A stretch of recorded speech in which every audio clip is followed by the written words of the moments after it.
হঠাৎ অস্পষ্ট আওয়াজ শোনা গেল। ডান পাশ থেকে আসছে। আওয়াজটা স্পষ্ট হতেই বুঝতে পারলো সুদীপার আওয়াজ। তখনই মৃদুলার মনে পড়ে গেল সেই শর্মিলা হাউসে এসেছিল। সুদীপারা গেট দিয়ে ভেতরে ঢুকছিল। জ্যাক দৌড়ে যাচ্ছিল অর্পিতার দিকে। তখনই সে অজ্ঞান হয়ে যায়। মৃদুলা ভয়ে ভয়ে জিজ্ঞেস করলো, কি হয়েছে আপা?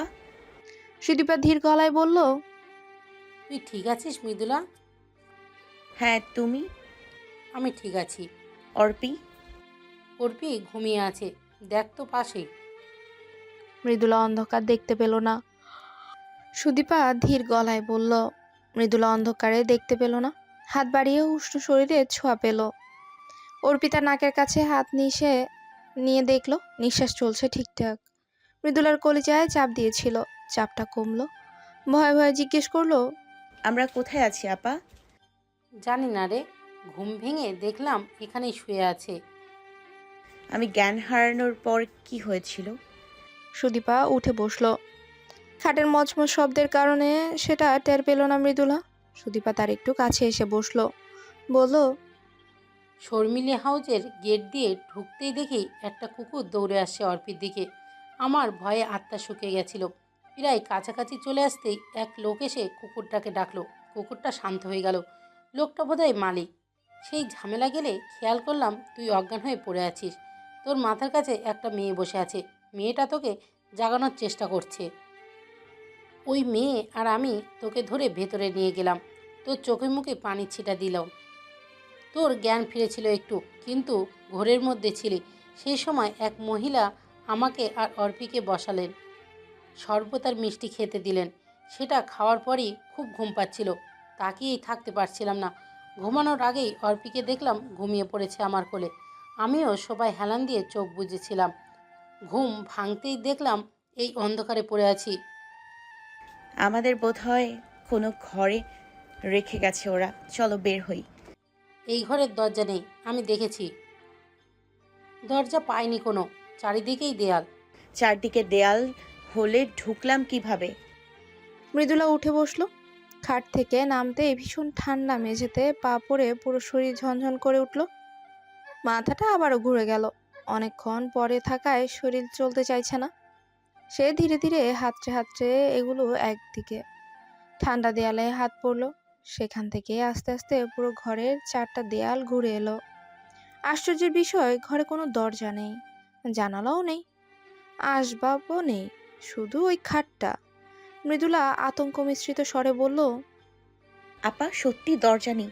আমরা এলাম কেমন করে? জানি না। মৃদুলা পায়ে পায়ে এগিয়ে গেল খাটের দিকে। হঠাৎ পায়ের সাথে কি একটা লাগতেই লাফিয়ে সরে গেল। নরম কি যেন একটা। বুকটা ধড়াস করে উঠেছে তার।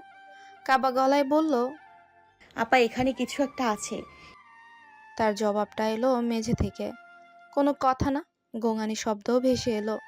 পড়ে থাকা জিনিসটা কি মানুষ? কয়েকবার গোঙানি শব্দ শুনে মৃদুলা নিশ্চিত হলো এটা মানুষ। সে কাছে গিয়ে হাঁটু গেড়ে বসলো। মানুষটার গায়ে হাত দিয়ে আলতো করে ধাক্কা দিল। সুদীপা ভয়ার্ত গলায় জিজ্ঞেস করলো, কি রে মৃদুলা? এখানে কেউ পড়ে আছে। কে আবার? জানি না। ও মৃদুলা আরেকবার ধাক্কা দিল। পড়ে থাকা মানুষটা এবার বলে উঠল, ও কে? শিমু। মৃদুলা শিমুকে আর একটু জোরে ধাক্কা দিয়ে বলল, ওঠো শিমু, আমি মৃদুলা। শিমু উঠল না। কথাও বলতে পারছে না আর। জ্বরে গা পুড়ে যাচ্ছে ওর। ঠান্ডা মেঝেতে কতক্ষণ ধরে ফেলে রেখেছে কে জানে। মৃদুলা শিমুকে ধরে তুলে ফেললো। এই এতক্ষণে তার চোখ অন্ধকারে মোটামুটি শুয়ে গেছে। খাটটা কোথায় ঠাউর করতে পারছে। নিজের দুর্বল শরীর নিয়ে শিমুকে উঠাতে যান বের হয়ে যাওয়ার জোগাড় হলো তার। সুদীপা তখন এসে হাত লাগালো। দুজন ধরে শিমুকে খাটে শুয়ে দিল। শিমু প্রায় বেহুশ, মাঝে মাঝে চাপা শব্দে গুঙিয়ে উঠছে। সুদীপা মৃদুলার হাত ধরে বলল, এটা কি হলো বোন? আমাদেরকে আটকে রেখেছে। তুই আমাকে কেন আসতে বলেছিলি? আমি বলিনি। তাহলে কে? তোর মেসেজ পেয়েই তো এলাম। মেসেজে কি লেখা ছিল? লিখেছিলি, জলদি চলে এসো, ভয়ানক বিপদে পড়েছি। যদি আমার ভালো চাও এক্ষুনি ঢাকার দিকে রওনা দাও। বেশি কথা বলতে পারছি না। তুমি এলে সব জানতে পারবে। কিভাবে আসবে বলে দিচ্ছি। তারপর কিভাবে আসতে হবে কোন বাস, কি বলবো সব। মেসেজটা কখন পেয়েছো? 9টার দিকে। আমি পাইনি আপু। আমার ফোন ব্যাগে ছিল। ব্যাগটা ওই বাড়ির নিচতলায় ছিল। অন্য কেউ ইচ্ছে করে তোমাকে আসতে বলেছে, ফাঁদে ফেলতে। অন্য কেউটা কে? আমাদের সাথে তাদের কি শত্রুতা? সম্ভবত মা সম্পর্কিত কিছু। মা? খুব অবাক হলো সুদীপা। এর মধ্যে মা জড়ালো কেমন করে? মৃদুলা সংক্ষেপে পুরোটা খুলে বলল সুদীপাকে। সুদীপার বিশ্বাসই হতে চায় না। সে হাঁ করে বসে রইল অনেকক্ষণ। কিন্তু শিমুল কি করেছে? ওকে আটকেছে কেন? ওর সাথেও কিছু ঝামেলা আছে, কি সেটা জানি না। অসম্ভব। ও আমাদের সাহায্য করতে চাইছিল, তাই ওকে ফেলে রেখেছে। হতে পারে, আবার নাও হতে পারে। এখন কি করব মৃদুলা? আমাদের কি মরতেই রেখে গেছে? এভাবে থাকলে তো না খেয়ে পড়ে মরে যাব। মৃদুলা দীর্ঘশ্বাস ফেলল। সে নিজেও কিছু বুঝতে পারছে না। খুনাক্ষরেও ভাবেনি এভাবে ইঁদুরের মতো আটকে পড়তে হবে। তবে কি কিছু না জেনে এভাবে বিনা অপরাধে ঢুকে মরতে হবে? অর্পির ঘুম ভেঙে গেল কথার শব্দে। জেগে উঠে সে অন্ধকার দেখে ভয়ে কেঁদে ফেলল। মা বলে চিৎকার দিল। সুদীপা কাছে গিয়ে বুকে জড়িয়ে ধরলো তাকে। মাথায় হাত বুলিয়ে সুন্দর করে বোঝালো তারা বিপদে পড়েছে। সে যেন শান্ত থাকে। অর্পি ছোটবেলা থেকে খুব শান্ত। কি বুঝেছে কে জানে, মায়ের বুকে মুখ লুকিয়ে চুপ করে রইল। মৃদুলার হঠাৎ খুব কান্না পেল, মায়ের কথা ভেবেই হয়তো। সুদীপা বলল, চল, চিৎকার করে সাহায্য চাই। সবাই মিলে চেঁচালে নিশ্চয়ই কেউ শুনতে পেয়ে সাহায্য করতে আসবে। তুমি কি বাইরে কোনো শব্দ শুনতে পাচ্ছ? না তো। তার মানে আমাদের শব্দ শোনার মতো কেউ নেই। আমাদের এমন জায়গাতে আটকেছে যেখানে চেঁচিয়ে মরে গেলেও কেউ দেখবে না। আমাদের কি শর্মিলা হাউজে আসছে? সম্ভবত। সুদীপা আর কিছু বলল না, চুপ হয়ে বসে রইল। মৃদুলাও কথা খুঁজে পেল না। ভয়ে বুকটা কেঁপে কেঁপে উঠছে বারবার। অনেকটা সময় গড়িয়ে গেল। ভেন্টিলেটরের আলো মরে যেতে দেখে বুঝতে পারলো রাত হয়ে গেছে। এক সময় ঘরটা একেবারে ঘুটঘুটে অন্ধকার হয়ে গেল। অর্পি মাঝখানে অনেকক্ষণ খিদে কেঁদেছে, কাঁদতে কাঁদতে ঘুমিয়েও গেছে। শিমুর জ্ঞান ফিরেছে এর মাঝে। সে জানিয়েছে তাকেও মিষ্টি খাইয়ে অজ্ঞান করা হয়েছে। সবাই ভয়ে কাটা হয়ে আছে। দম বন্ধ করা আধারে ওদের মনে হতে লাগলো সব শেষ। এখন বোধহয় মারা পড়বে সবাই। সবার শরীর দুর্বল। 24 ঘন্টার বেশি সময়ে পেটে কিছু পড়েনি। অনেকক্ষণ পর ওদের মনে হলো মাঝরাতের দিকে ঘরের বাইরে কারো সাড়া পাওয়া গেল। দেয়ালে ঘর্ষণের শব্দ। তারপর হঠাৎ একটা দেয়ালের মাঝখান থেকে শব্দ করে এক পাশ সরে গেল। সে ফোকর দিয়ে আলোর বন্যা বয়ে গেল ঘরে। চোখ ঝলসে যাওয়ার অবস্থা হলো তাদের। সবাই চোখ ঢেকে ফেলল। মোটামুটি সহনীয় অবস্থা এলে দেখতে পেল এক লোক ঘরে ঢুকছে। মালি। লোকটার হাতে একটা ব্যাগ। ব্যাগটা ওদের খাটের উপর রাখলো, বলল, তারপর দ্রুত বের হয়ে গেল ঘর থেকে। ওদের এমন অবস্থা যে টু শব্দটাও করতে পারলো না। মালি ছাড়াও আর একজন দরজার কাছে দাঁড়িয়ে ছিল, হাতে ছিল পিস্তল। লোকটা চলে যেতেই ভেতরটা আবার অন্ধকার। মৃদুলা উঠে গিয়ে দরজার কাছটাতে গেল। কে বলবে সেখান থেকে খোলা যায়? ধরলে মনে হয় পুরো নিশ্ছিদ্র দেয়াল। বোধহয় খোলা সিস্টেম শুধু বাইরে থেকেই। ওরা অন্ধকারে হাতড়ে ব্যাগ খুলল। তাতে দুটো পাউরুটির প্যাকেট আর কয়েকটা কলা। তাই খেয়ে নিল তারা। পানি দেয়নি কোনো। পিপাসার ছাতি ফেটে যাচ্ছে। এই খাবারে ক্ষুধা কমলো না বাড়লো বুঝতে পারলো না তারা। শুধু আরেক ধাপ আতকে বুকটা ভার হয়ে রইল। খাওয়া শেষে চাপাচাপি করে শুয়ে পড়লো তারা। ক্লান্তিতে বুজে এলো চোখ। যখন ঘুম ভাঙলো মৃদুলা দেখলো চোখের সামনে অনেক আলো। বাকিরাও জেগে উঠেছে। ঘরের দরজাটা খোলা। দরজা দিয়ে দিনের আলো প্রবেশ করছে। মৃদুলা খাট থেকে নেমে পায়ে পায়ে দরজার দিকে এগিয়ে গেল। দরজাটা মাত্রই খোলা হয়েছে। চোখে আলো পড়াতে ঘুম ভেঙেছে সবার। বাকিরা খাটে জড়সড় হয়ে বসে আছে। মৃদুলা দরজার কাছে এসে অবাক হয়ে দেখলো একটা সিঁড়ি ওপরে উঠে গেছে। সেই সিঁড়ির মুখ থেকে আলো ঢুকছে। সিঁড়ির দরজা খোলা। তার মন চাইলো এক ছুটে চলে যেতে বাইরে, কিন্তু দুর্বল শরীর নিয়ে ছোটা সম্ভব না। ছুটলেও বোধহয় লাভ হতো না। সিঁড়ির একদম মাথায় একটা ছায়া এসে দাঁড়িয়েছে। মৃদুলার ভয়ে বুক কেঁপে উঠল। সিঁড়ির কাছ থেকে শরীফুল ইসলামের গলা শোনা গেল। Good morning Mridula. সকাল সকাল এসে ডিস্টার্ব করলাম না তো? মৃদুলা চুপ করে রইল। শরীফুল নিচে নামছে, কাছাকাছি এসে বলল, ভেতরে গিয়ে বসো, এখান থেকে পালানোর সুযোগ নেই। মৃদুলা ভেতরে চলে গেল। রাগে ঘৃণায় তার শরীর কাঁপছে। ইচ্ছে করছে শরীফুলের উপর ঝাঁপিয়ে পড়তে, নখ দিয়ে আছড়ে চোখ দুটো তুলে নিতে। জঘন্য লোক। শরীফুল ঘরে ঢুকতেই ঘরটাতে ঝকঝকে আলো জ্বলে উঠল। এই ঘরে যে লাইট আছে সেটা মৃদুলা জানতও না। আলোতে দেখতে পেল ঘরটা অনেক উঁচু। ছাদ থেকে কয়েকটা টিউব লাইট ঝুলছে। এগুলো সুইচ সম্ভবত বাইরে, কেউ মাত্র জ্বালিয়েছে। আলোকিত ঘরে শরীফুলের মুখটা এতক্ষণে ভালো করে দেখতে পেল মৃদুলা। মুখে অদ্ভুত কাঠিন্য আর নিষ্ঠুরতা, যেটা তার মুখের সাথে একেবারেই মানাচ্ছে না। যেন ইচ্ছে করে সিনেমার দৃশ্য নিরীহ চেহারার লোককে নিষ্ঠুর চরিত্রে অভিনয় করাচ্ছে। তাদেরই অভিজ্ঞতা সিনেমার চেয়ে কম কি? এত নাটক জীবনে হয়? শরীফুলের হাতে একটা ভাঁজ করা চেয়ার ছিল, সে সেটা ঠিকঠাক করে নিয়ে বসলো। এতক্ষণ অর্পিতা ঘুমিয়েছিল। কথা শব্দে ওর ঘুম ভেঙে গেছে।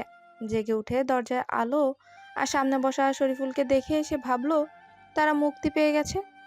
শরীফ আঙ্কেল তাকে আবারও বাঁচিয়ে দিয়েছে।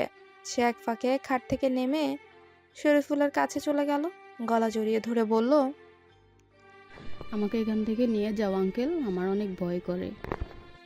শরীফুল বোধহয় ভাবেনি এমনটা হতে পারে। ভাবাচাকা ভাবটা কোনো মতে সামলে অর্পিতার মাথায় হাত বুলিয়ে বলল, ঠিক আছে অর্পি, তোমাকে আমি নিয়ে যাব। এখন একটু মায়ের কাছে গিয়ে বসো। অর্পিতা আদর পেয়ে আর নড়ল না, শরীফুলের কোলে বসে রইল। শরীফুল বাকিদের দিকে তাকিয়ে বলল, কেমন কাটছে সময়? ভালো নাকি খারাপ? কেউ উত্তর দিল না। শরীফুল চোখ মুখ শক্ত করে বলল, একটা প্রশ্ন করছি, উত্তর দিতে পারো না? এবারও কেউ কথা বলল না। শুধু অর্পি খানিকটা ভয় পেয়ে মায়ের কাছে চলে গেল। শরীফুল এবার শান্ত হয়ে হেসে বলল, তোমাদের যদি অনন্তকাল আটকে রেখে দিই, কেউ কি খোঁজ করবে? আটকে রাখবে কেন? কি করেছি আমরা? আপনাদের দেবতার মতো মানুষ ভেবেছিলাম, এইভাবে শাস্তি দিচ্ছেন কেন? সুদীপা চেঁচিয়ে উঠল। শান্ত হও সুদীপা, তোমার দোষ নেই এটা সত্য, তবে দোষের ভাগীদার তুমিও, তাই শাস্তি পেতেই হবে। কিসের দোষ? বলবো, বলার জন্যই এসেছি, নয়তো আমি ব্যস্ত মানুষ, অফিস ফেলে এখানে চলে আসতাম না। চুপচাপ বসো বলছি। মৃদুলা কঠিন দৃষ্টিতে তাকিয়ে বলল, আপনি কি চান? তোমাদের একটু কষ্ট দিতে চাই, এই আর কি। আপনি কি জানেন আপনি অসুস্থ? শরীফুল হো হো করে হেসে বলল, তাই নাকি? জানতাম না তো। একবার চেক আপ করিয়ে আসবো আজ, কি বলো? শরীর অসুস্থের কথা বলিনি, আপনি একটা সাইকো। এদিক দিয়ে কিছুটা ঠিকই বলেছো। এত ঝামেলা করে তোমাদের আনতে হলো, তা মাথায় খানিকটা এলোমেলো তো হবেই। মৃদুলা মুখ ফিরিয়ে নিল। শরীফুল বলল, তোমরা অনেক হতভাগ্য জানো, এখানে পড়ে মরে থাকলেও কেউ খোঁজ করতে আসবে না। মৃদুলার কেউই নেই। সুদীপাও আসার সময় তার স্বামীকে বলে আসেনি, আর শিমুর বাবা তো মরেই গেছে। তোমরা আমার কাছে বন্দি। একটু পা ধরে কান্নাকাটি করতে পারো, যদি আমার দয়া হয় তাহলে ছেড়ে দিতে পারি। সবাই কাঠ হয়ে বসে রইল। ঘৃণাবোধ হয় হারিয়ে গেছে। শরীফুল বলল, আচ্ছা, কিচ্ছু করতে হবে না, চলো তোমাদের মনোরঞ্জনের জন্য একটা গল্প শোনাই, বাস্তব গল্প, তাই একটু মনোযোগ দিয়ে শুনবে। বিক্রম বেতালের মতো গল্পে প্রশ্ন থাকবে, প্রশ্নের উত্তর দিতে পারলে ছাড়া পাবে, আর না দিতে পারলে আটকে পড়বে। শরীফুল উঠে দাঁড়িয়ে ঘরময় পায়চারি করতে করতে তার গল্প শুরু করলো। একটা ছেলে সদ্য স্কুল শেষ করে কলেজে ভর্তি হয়েছে। ধরা যাক ওর নাম খোকা। খোকা মায়ের বাধ্য ছেলে, মা ছাড়া তার পৃথিবীতে কেউ নেই। খোকার বাবা মারা গেছে ওর জন্মের আগেই। খোকা তার মায়ের সাথে থাকে একটা ছোট্ট গ্রামের ছোট্ট ঘরে। মা সদর হাসপাতালে নার্সিংয়ের কাজ করত। অনেক কষ্ট করে দুজনের পেট ভরাতো সে। স্বপ্ন ছিল খোকা বড় হয়ে সব কষ্ট দূর করবে, মায়ের জন্য বড় করে বাড়ি বানিয়ে দেবে, সেখানে চাকর বাকর থাকবে, বড় গাড়ি থাকবে, থাকবে না কোনো কষ্ট। মায়ের কোলে শুয়ে স্বপ্ন দেখে ঘুম আসতো খোকার। পুরো জীবন জুড়ে শুধু মা ছিল তার। একদিন খোকা কলেজ থেকে বাড়িতে ফিরে দেখলো তার মায়ের কপাল ফেটে রক্ত ঝরছে। মেঝেতে বসে হাঁপাচ্ছে মা। খোকা পাগলের মতো হয়ে ছুটে গেল। মা বলল পড়ে গিয়ে ব্যথা পেয়েছে। সেদিন রাতে মা চিন্তায় ঘুমাতে পারল না। কিসের চিন্তা সেটা বলল না খোকাকে। পরদিন খোকা বাড়ি ফিরে দেখলো মা শুয়ে আছে। বড় বড় নিঃশ্বাস পড়ছে তার। হাত পা ঠান্ডা। ভয়ে খোকার কলিজা শুকিয়ে গেল। দ্রুত সে মাকে সদর হাসপাতালে নিয়ে গেল। তার সাথে গেল এক খালা। দুজনের কেউই তেমন কিছু বোঝে না। হাসপাতালের লোকজন মাকে ফিরিয়ে দিল। বলল ভালো হাসপাতালে নিতে হবে। অনেক কষ্টে অল্প কিছু টাকা জোগাড় করে খোকা মাকে নিয়ে গেল শহরের এক হাসপাতালে। ডাক্তার বলল খোকার মা বাঁচবে না, হার্টে বড় অসুখ। একটা আশা আছে, অপারেশন করাতে হবে, তাতে টাকা লাগবে অনেক। খোকা তখন পাগল প্রায়। মাকে বাঁচানোর একটাই সুযোগ, তাও টাকার জন্য হাতছাড়া করবে? তা কি করে হয়? সে বলল টাকার জোগাড় হবে, অপারেশন যেন করানো হয়। ডাক্তাররা টাকার অপেক্ষা না করে অপারেশন করতে নিয়ে গেল মাকে। খোকা অনেক চেষ্টা করলো কিছু করে টাকা জোগাড় করতে। তাদের ঘরে যা জিনিস ছিল সব বেচে দিল, এমনকি নিজের বইপত্রগুলো। সারাদিন কাজ খুঁজলো হন্য হয়ে, কিন্তু এই বয়সে কোনো অভিজ্ঞতা ছাড়া কে তাকে কাজ দেবে? আর একদিনে কি অত টাকা জোগাড় সম্ভব? খোকা ফিরে গেল হাসপাতালে। ততক্ষণে অপারেশনও হয়ে গেছে। মা নিশ্চয়ই ভালো হয়ে গেছে। সে ডাক্তারদের হাত পা ধরে বলবে টাকা সে কিছুদিন পর জোগাড় করে দেবে। হাসপাতালে গিয়ে দেখলো খালা কাঁদছে। মা আর বেঁচে নেই, অপারেশন করতে গিয়ে মারা গেছে। খোকার মাথায় আকাশ ভেঙে পড়ল। সে ভাবতেও পারেনি সুস্থ সবল মা দুদিনের অসুখে মরে যাবে। তার মধ্যে সে টাকাটাও জমা দিতে পারেনি। মায়ের লাশ পেতে অনেক ঝামেলা পোহাতে হলো তাদের। যখন লাশটা পেল তখন খোকার ইচ্ছে হলো কষ্টে মরে যেতে। মা আর তার মা নেই। মায়ের চোখে ব্যান্ডেজ করা, চোখে তো কিছু হয়নি, শরীরের জায়গায় জায়গায় রক্ত জমে আছে। কেমন অপারেশন করেছে ওরা? খোকার চেঁচামেচিতে ডাক্তাররা বলে দিল তারা তার মায়ের চোখ কিডনি রেখে দিয়েছে, কারণ খোকা অপারেশনে টাকা দিতে পারেনি। শরীফুল বড় করে শ্বাস নিয়ে অন্যদিকে ঘুরিয়ে দাঁড়িয়ে রইল কিছুক্ষণ, তারপর বলতে শুরু করলো, খোকা সেদিন কিছু করতে পারেনি, তার ক্ষমতাই ছিল না। এর কিছুদিন পর খোকা জানতে পারে মায়ের আসলে কি হয়েছিল। মায়ের অনেকদিন আগের এক বান্ধবী মায়ের কাছে কিছু গহনা রেখে গিয়েছিল। কেমন করে যেন মা সেগুলো হারিয়ে ফেলে। সেই বান্ধবী এসে গহনাগুলো চাইছিল, মা দিতে পারছিল না। এমন অবস্থাও ছিল না যে নতুন করে গহনা গড়িয়ে দেবে। সেই বান্ধবীর সাথে মায়ের খুব কথা কাটাকাটি হয়। তারপর সেই মহিলা মাকে আঘাত করে, মায়ের মাথা ফেটে যায়। ওই মহিলা আরও জানিয়ে যায় পরের দিনের মধ্যে গহনা ফেরত না দিলে মায়ের নামে কেস করবে। পুলিশ ধরে নিয়ে যাবে তাকে আর তার ছেলেকে। মা চিন্তায় অস্থির হয়ে যায়। পরদিন মহিলা আবার আসে। সেই দিনও মায়ের সাথে অনেক খারাপ ব্যবহার করে, হুমকি দিয়ে যায় তার প্রাপ্য ফেরত দিতে না পারলে খোকাকে মেরে ফেলবে। তারপরই মায়ের অবস্থা হয়েছিল মরার মতো। মায়ের মৃত্যুর পর 2 বছর খোকা বেঁচে ছিল কোনো রকম। দিনে একবেলা খেয়ে না খেয়ে পড়তে হতো, আবার কাজও করতে হতো। স্টেশনে কুলির কাজ থেকে ঝাড়ুদারের কাজ সব করতে হয়েছে। 2 বছর পর হঠাৎই জাদুর মতো খোকা জানতে পারল সে তার দাদার বিশাল সম্পত্তির একমাত্র উত্তরাধিকার। তার আর এসব ছোট লোকের কাজ করতে হবে না। খোকা তখন জীবনটা বুঝতে শিখেছে। দাদার পুরো সম্পত্তি সে কড়ায় গন্ডায় বুঝে নিল। তখন তার টাকা হলো, ক্ষমতা হলো। এই ক্ষমতার ব্যবহার করেই জানতে পারল হাসপাতালে তার মায়ের সাথে কি হয়েছিল। সেদিন মায়ের সাথে আরেক রোগী ভর্তি হয়েছিল প্রায় মুমূর্ষ অবস্থায়। রোগীর চোখ দুটো ছিল নষ্ট, প্রায় 2 কিডনি অকেজো। আশ্চর্যভাবে মায়ের সাথে রক্তের গ্রুপ মিলে গিয়েছিল তার। সেই রোগীর বাবার অনেক টাকা। ডাক্তাররা সেই টাকার লোভে মায়ের কিডনি আর চোখ দুটো সেই রোগীকে দিয়ে দেয়। পুরো ঘটনা চাপা দিতে সাহায্য করে হাসপাতালের এক কর্মচারী। টাকা খেয়েছিল সেও। ডাক্তার ভয় পায়নি, কারণ জেনে গিয়েছিল খোকা ছোট মানুষ, সে কিছুই করতে পারবে না, পারেওনি।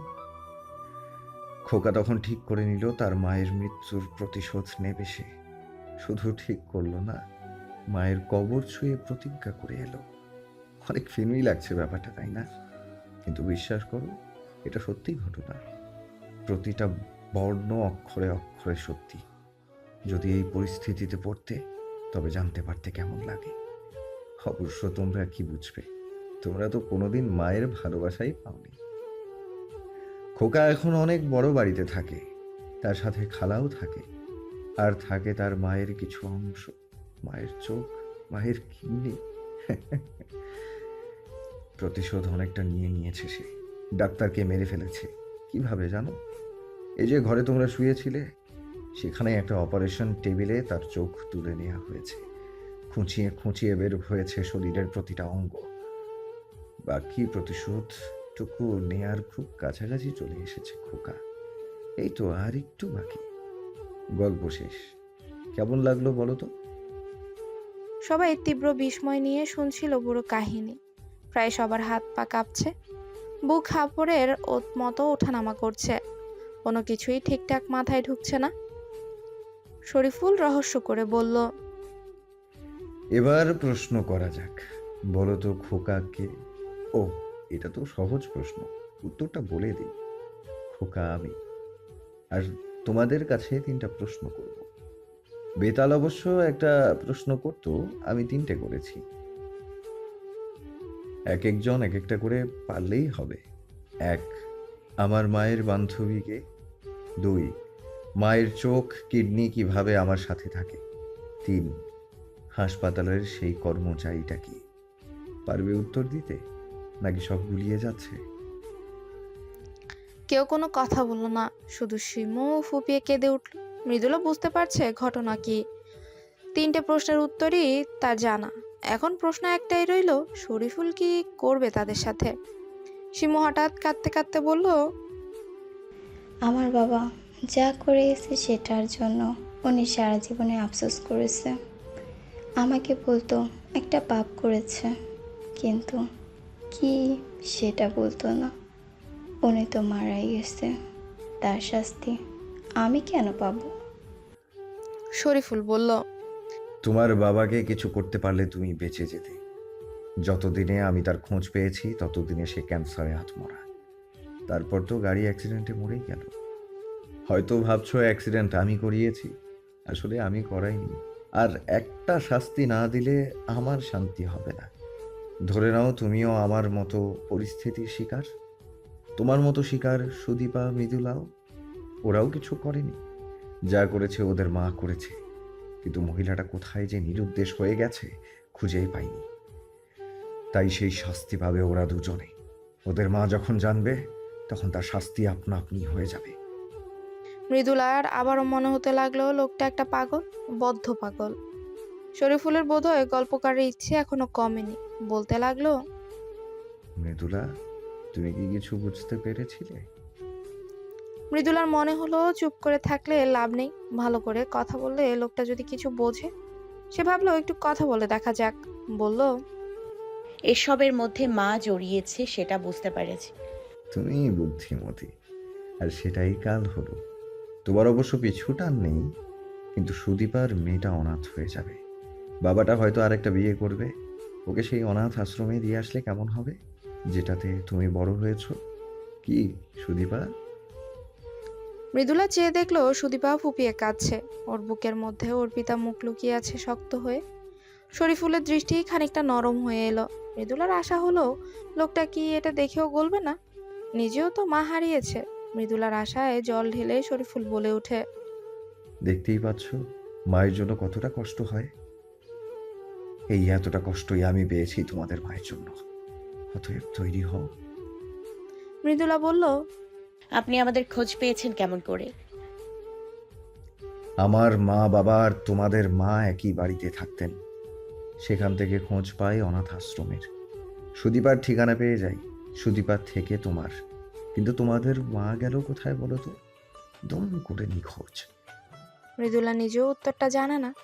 গ্রামের লোক বলতো তার মা মরে গেছে। মৃদুলার ধারণা মরেনি, কোথাও না কোথাও বেঁচে আছে। এতদিন ভাবতো তার সাথে দেখাও হবে মায়ের, কিন্তু সেটা বোধহয় আর হবে না। সে দ্রুত মরতে যাচ্ছে। মৃদুলা কথা ঘুরিয়ে বলল, নীলিমাকেও কি আপনি মেরে ফেলবেন? সে তো আপনার স্ত্রী, আপনার সন্তানের মা হতে যাচ্ছে। ওকে মারতাম না, মায়ের চিহ্ন আছে ওর সাথে, কিন্তু এটাও কোনোদিন ভুলতে পারবো না যে ওর জন্য আমার মা মারা গেছে। ওর বাবাটাকে মেরেছি, ভেবেছিলাম বাবার শোকে ও পাগল হয়ে গেছে, কিন্তু কিছুদিন পর সেরে উঠল। তারপর থেকে ওকে শান্তিতে থাকতে দেইনি কোনোদিন। ভেবেছিলাম তোমাদের সাথে একটা ব্যবস্থা ওরও করব, কিন্তু এর মধ্যে প্রেগনেন্ট হয়ে যাবে কে জানতো। এখন বাচ্চাটা হয়ে গেলে ওকে পাগলাগারদে পাঠাবো। নীলিমাকে দূরে সরিয়ে দিলে আপনার বাচ্চাকেও শাস্তি দেয়া হবে, সেটা বুঝতে পারছেন? বাচ্চা কোনো শাস্তি পাবে না, সে ছোটবেলা থেকে কখনো মাকে পাবে না, বাবার কাছে বড় হবে। এগুলো করে আপনার কি লাভ বলুন? লাভ ক্ষতির হিসেব এখন করি না, মজা লাগে এসব করতে।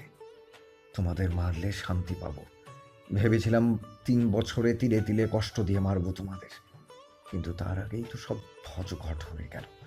মানে কি হয়েছিল? বাড়িতে যেসব হচ্ছিল সেগুলো হতে থাকলে সব প্ল্যান ভেস্তে যেত আমার। আপনিই তো ঝামেলা করছিলেন, আবার বলছেন ভজঘট হয়েছে। আমি কিছুই করছিলাম না, নীলিমার এ সময় স্বাভাবিক থাকা প্রয়োজন। আমি সব ঠিকঠাক রাখতে চাইছিলাম নীলিমার ডেলিভারি পর্যন্ত। তোমাকে নিয়ে এসেছিলাম ও যেন স্বাভাবিক থাকতে পারে, তাই এতদিন ওর সাথে যা করেছি তাতে ওর মেন্টাল কন্ডিশন খুব একটা ভালো ছিল না এমনিতেও। ভালোই ভালোই বাচ্চাটা হয়ে গেলে তারপর যা করার করতাম। তাহলে ওসব কে করছিল? মৃদুলার মাথা গুলিয়ে যাচ্ছে এবার। তোমাদের প্রিয় শিমু। কি? মৃদুলা আচমকা বাক্যহারা হয়ে গেল। শিমু? কিন্তু শিমু কেন এসব করবে? তাকেই জিজ্ঞেস করো। এসবের জন্য শিমুকে স্পেশাল শাস্তি দেওয়া হবে। বংশের রক্ত বলে একটা কথা আছে না? বাবারা জানোয়ার ছিল, মেয়েও তাই হয়েছে। মৃদুলা এখনো বিশ্বাস করতে পারছে না। সে শিমুকে একটা ধাক্কা দিয়ে বলল। তুমি এসব করেছো? শিমু ফুপিয়ে কেঁদে উঠল। কি যেন বলতে চেয়ে গলায় আটকে গেল তার, শুধু চোখ মুখ লাল হয়ে উঠল আরো বেশি। শরীফুল বলল, তুমি এত কিছু বুঝেছো, এটাও বোঝা উচিত ছিল মৃদুলা। তুমি যেদিন এলে তার পরের দিন তোমাকে ঘুমের ওষুধ খাইয়ে ঘুম পাড়িয়েছিল শিমু। আমি আসার পর ও আমাকে কমপ্লেন করে তুমি কাজে ফাঁকি দিচ্ছ। মৃদুলা আতকে উঠল। সে কি? শিমু আমাকে বলেছিল নীলিমা নাকি আপনার কাছে কথা লাগিয়েছে। মিথ্যে কথা বলেছে। এর পরদিন টিভিতে চ্যানেল বদলেছিল শিমু। বাড়িতে একটা এক্সট্রা রিমোট থাকে, সেটা সোফার পেছনের ফুলের টবে লুকিয়ে পেছন থেকে চ্যানেল বদলিয়েছিল। ভুলু খালা পরে সেটা আবিষ্কার করেছে। নীলিমার নখ এবড়ো থেবড়ো করে কেটেছিল শিমু। আমি বা ভুলু খালা এসব করিনি। নীলিমার শাড়ি পুড়িয়েছিল শিমু, তারপর অস্বীকার করে নাটক করেছে। নীলিমাকে এটা পর্যন্ত বিশ্বাস করিয়ে দিয়েছে যে এই বাড়িতে ভূত আছে। হ্যাঁ জানি। মাথা ঝাঁকালো মৃদুলা। শেষে যা করলো, ফেস প্যাকের ব্যাপারটা আর নিতে পারলাম না আমি। অনেক ধুরুম মেয়ে ও, নিজে করে তারপর কনফিউশন তৈরি করেছিল নীলিমা আর ভুলু খালার মধ্যে। তার মানে ভুলু খালা কিছুই করেনি? সে শুধু নজর রাখতো আর কিছু না। ও খোদা, উনি কি জানে আপনি কি করছেন? জানে, তবে সবটা না। মৃদুলার আর ভালো লাগছে না কিছু।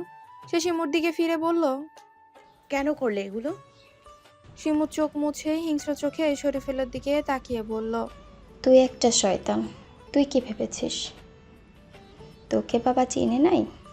ঠিকই চিনেছিল, শুধু টাকার দরকার ছিল বলেই আমাকে এখানে আসতে দিয়েছিল। সব বলেছিলাম আমাকে। তুই যেমন আমার ক্ষতি চেয়েছিলি, আমিও তোর বউয়ের ক্ষতি করার প্রতিশোধ নিতে চেয়েছিলাম। তখন তো জানতাম না নীলিমা এমন নিজেই এসবের শিকার। এত কিছু জানলে তোকে বিষ খাইয়ে মেরে ফেলতাম এতদিনে। শরীফুল এমন কিছুই ভেবেছিল, বলল, এজন্যই সব তাড়াহুড়ো করতে হলো। যাক শিমু, শেষ পর্যন্ত তুমি সব স্বীকার করলে। তোমাকেই সবার আগে শাস্তি দেয়া যাক, কি বলো? শিমু বিষ দৃষ্টিতে তাকিয়ে রইল শরীফুলের দিকে। মৃদুলা সুদীপা হতভম্ব। শরীফুল কাকে যেন ফোন করলো, সাথে সাথে ওপর থেকে দরজা খুলে গেল। কয়েকজন লোক কালো কাপড় পরা মুখ ঢাকা লোক প্রবেশ করলো ঘরে। ঢুকেই দ্রুতগতিতে মৃদুলা সুদীপার হাত পা বেঁধে ফেললো। ওরা বাধা দেওয়ার চেষ্টা করে খুব একটা সুবিধা করতে পারলো না। অর্পিতাকে শরীফুল কোলে নিয়ে নিল। অর্পিতা ভয়ে নড়তেও পারছে না, সে চুপ করে চোখ বন্ধ করে পড়ে আছে। শরীফুল তাকে নিয়ে গিয়ে ওপরে কারো কাছে দিয়ে এলো। সুদীপা ভয়ে ঠকঠক করে কাঁপতে কাঁপতে জ্ঞান হারালো। তারপর শুরু হলো আসল ঘটনা। শিবুকে দুপাশ 4 জন মিলে ধরে ফেললো। ওর নড়াচড়া অবস্থা রইল না। একটা স্ট্রেচার আনা হয়েছে, সেটাতে শুয়ে হাত পা স্ট্যান্ডের সাথে বেঁধে দেওয়া হলো। প্রথমেই ওর মুখে এক গাদা মরিচের গুঁড়ো মাখিয়ে দিল একজন। শিমু ছটফট করতে লাগলো, শরীর মোচড়াতে লাগলো। তারপর একটা ইস্ত্রি গরম করে নিয়ে এলো আরেকজন। প্রথম ছ্যাঁকাটা দেওয়া হলো শিমুর পেটে। গলা ফাটিয়ে চিৎকার করে উঠল সে। আর কিছু দেখতে পারলো না মৃদুলা, জ্ঞান হারালো সে। বিস্ফোরণের শব্দে জ্ঞান ফিরল মৃদুলা। চোখ খুলতেই মাথাটা ঝিমঝিম করে উঠল। চোখের সামনে জ্বলে উঠল শত শত লাল নীল আলোক বিন্দু। কানে প্রথমে ভোঁতা ধরনের আওয়াজ আসলেও আস্তে আস্তে স্পষ্ট শুনতে শুরু করলো। দূরে কোথায় যেন কোলাহল হচ্ছে, অনেক লোক একসাথে চিৎকার করছে। মৃদুলা কয়েকবার চোখ পিটপিট করে দৃষ্টি স্বাভাবিক করার চেষ্টা করলো। ঝাপসা দৃষ্টি ধীরে ধীরে পরিষ্কার হয়ে এলো। তার থেকে কয়েক হাত দূরে হাত পা বাঁধা অবস্থায় স্ট্রেচারে পড়ে আছে শিমু। ঘরে লোকগুলো নেই। শিমু কি মরে গেছে? এত শব্দ কিসের? মৃদুলা অনেক কষ্টে উঠে বসলো। শরীর চলতে চাইছে না। পায়ে পায়ে হেঁটে শিমুর কাছে গিয়ে স্থির হয়ে গেল সে। শিমুর চোখ দুটো খোলা, বড় বড় চোখ দুটোতে তীব্র আতঙ্ক। মুখ থেকে জীবনের চিহ্ন মুছে গেছে। মরে গেছে মেয়েটা। মৃদুলা হাত দিয়ে ওর চোখ দুটো বন্ধ করে দিয়ে দপ করে বসে পড়ল। শিমু সম্ভবত নির্যাতনের ভয়ে হার্ট অ্যাটাক করে মারা গেছে। পেটে পাক খেয়ে উঠছে মৃদুলার। পেটে কিছু নেই বলে হয়তো বমি হলো না, খারাপ লাগা বাড়তে লাগলো। আচ্ছা, লোকগুলো কোথায় গেল? মাথা ঘুরিয়ে চারপাশে তাকালো সে। সব ছড়িয়ে ছিটিয়ে রেখে গেছে ওরা। দূরে মেঝেতে সুদীপাকে পড়ে থাকতে দেখলো। হেঁচড়ে হেঁচড়ে ওর কাছে গেল সে। জোরে জোরে ধাক্কা দিল। মুখ দিয়ে শব্দ বের হতে চাইছে না, কোনো মতে ডাকলো, আপা, আপা। সুদীপা চোখ খুলল না। মরে গেল নাকি? ভাবনাটা আসতেই মৃদুলা জমে গেল আতঙ্কে। কি হচ্ছে এসব? সে উঠে গিয়ে জোরে জোরে ঝাঁকি দিল সুদীপাকে। এই আপা, উঠো না। ভয়ে মাথা খারাপ হয়ে গেছে যেন। মৃদুলা মাথা ঠান্ডা রাখার চেষ্টা করলো। সুদীপার নাকের কাছে হাত দিয়ে দেখলো ধীরে ধীরে নিঃশ্বাস পড়ছে। হাফ ছেড়ে বাঁচল সে। ঘরের চারপাশে চোখ বুলালো। শিমুর লাশের পাশে একটা বোতল দেখা গেল। গিয়ে দেখলো কাচের বোতল। ভেতরে পানি নাকি অ্যালকোহল জাতীয় কিছু। অ্যালকোহল হলেও খারাপ হয় না, মুখে পড়লে সুস্থ বোধ করতে পারে সুদীপা। সে বোতলটা নিয়ে এলো। চিপি খুলতেই কেমন একটা ঝাঁঝালো গন্ধ পেল। মৃদুলা হাতের তর্জনীতে খানিকটা তরল ছুঁয়ে দেখলো, সাথে সাথে জ্বলে উঠলো জায়গাটা। বোতল ছুঁড়ে ফেললো সে। এসিড। হাতের দিকে তাকালো। একটুতেই পুড়ে চামড়া উঠে গেছে, সাথে প্রচন্ড জ্বলনি। ইস, এটা সুদীপার মুখে ঢাললে কি হতো ভাবতেই কেঁপে উঠল মৃদুলা। শরীফুল এই অ্যাসিড দিয়ে কি করবে ভাবতেও আরো বেশি ভয় লাগছে।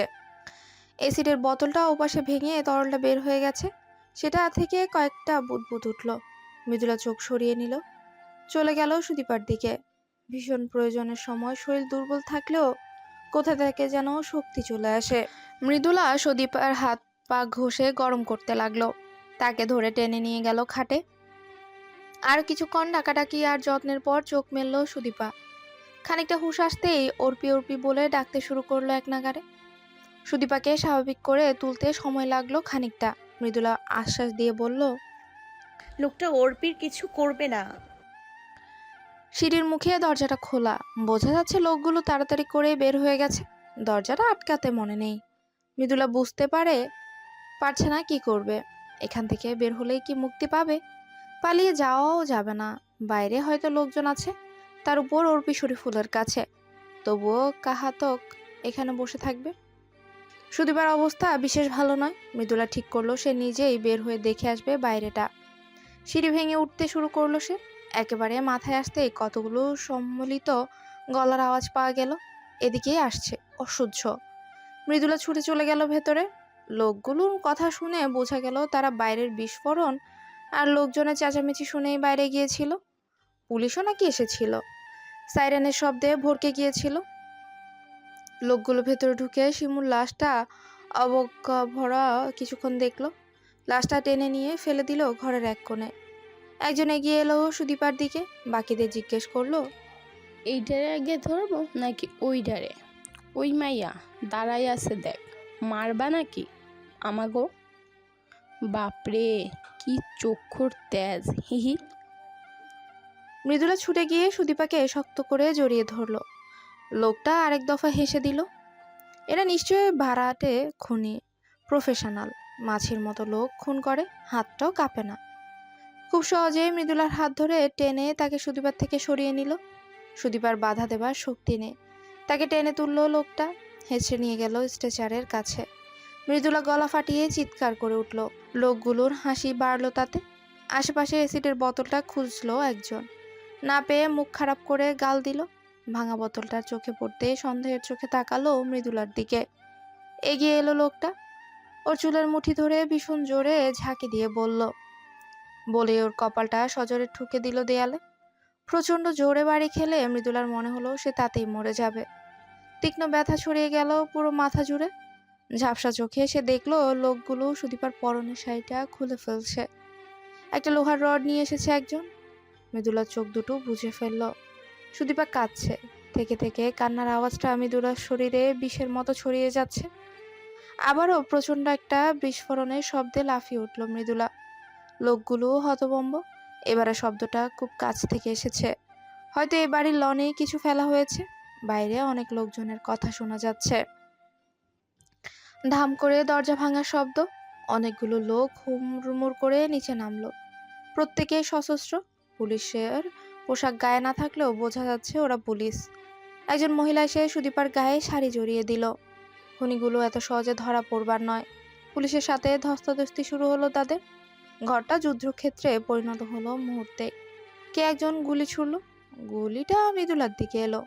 ওর কান ঘেঁষে গিয়ে লাগলো দেয়ালে। গালাগালি আর চিৎকারের শব্দে মৃদুলার মাথাটা জ্যাম হয়ে গেল। মনে হলো সে আর বাঁচবে না। জেগে থাকার অনেক চেষ্টা করা সত্ত্বেও পারল না। পড়ে গেল নিচে। কে যেন চোখে মুখে পানি ছিটিয়ে দিচ্ছে। মৃদুলার উঠতে ইচ্ছে করছে না। ঘুমে চোখ জড়িয়ে আসছে। মাথাটা ব্যথায় ছিঁড়ে যাচ্ছে।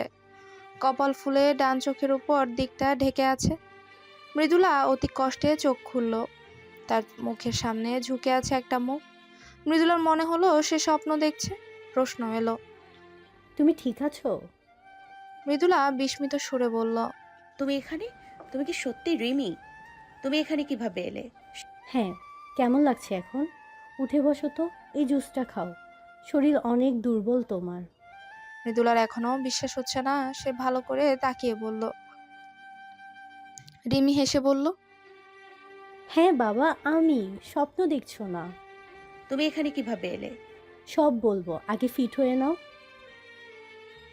রিমি জোর করে মৃদুলার মুখের সামনে গ্লাস ধরলো। মৃদুলাকে খেতে হলো বাধ্য হয়ে। যদিও জুসটা পেটে সহ্য হলো না, বমি করে ফেলে দিল প্রায় সাথে সাথেই। রিমি কোথায় যেন ছুটে গেল। মৃদুলা তখন চারপাশে তাকালো। সে শুয়ে আছে শরীফুলের বাড়ির গেস্ট রুমে। কেমন করে কি হলো কিছুই বুঝতে পারছে না। রিমি ফিরে এসেছে পানি নিয়ে।